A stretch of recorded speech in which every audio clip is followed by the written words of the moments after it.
Well, let's talk now to Alyona Synenko, who's from the International Committee of the Red Cross.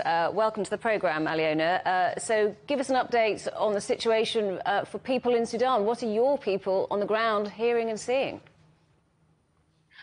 The situation is becoming more and more catastrophic with every hour that this uninterrupted fighting is taking place in heavily populated residential areas. So yesterday I spoke with my colleague from the Sudanese Red Crescent Society, and he said that his biggest fear is that what will happen if the medical system collapses. And it is on the verge of collapse. That's what we are seeing today, because the healthcare workers cannot reach their workplace. The hospitals are without electricity, without clean water for days. They're running out of supplies. Like, how can you treat patients in this situation? So people started making desperate attempts to go out and to flee the capital, but it is extremely dangerous, and many lose their lives trying to do so. So you and our correspondent have painted a picture of short resources. What's being done about getting those essential supplies to people, getting help to where it's needed? Well, we are ready to get the essential supplies, but we just need the minimal security guarantees to be able to do so without putting the lives of our own staff in danger.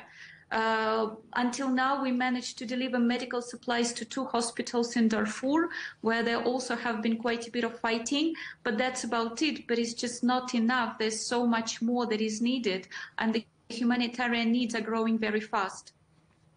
So some people are clearly wishing to leave the country if they can, but can they? Are they able to leave if they want to?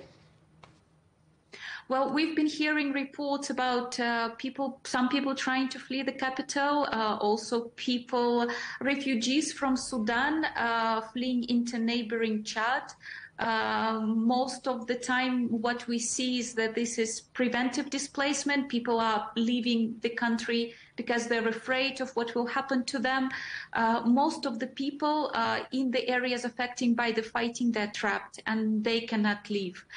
But we will see how the situation evolves, and we should not forget that Sudan in the region, in this very fragile region, Sudan has been the place that was receiving refugees. It is hosting more than 1 million refugees today, one of the largest refugee population in the world. And so now these people have to flee again, and where are they going to go? Well, people fleeing to other countries like Chad, as you mentioned, and that creates another challenge, doesn't it? It does create another challenge because the neighboring countries are also facing numerous problems, and the situation there is also very volatile. It remains to see what will be the medium and the long-term consequences, but the situation is very worrying. OK, Alyona Synenko from the International Committee of the Red Cross, thank you for talking to us today. Thank you.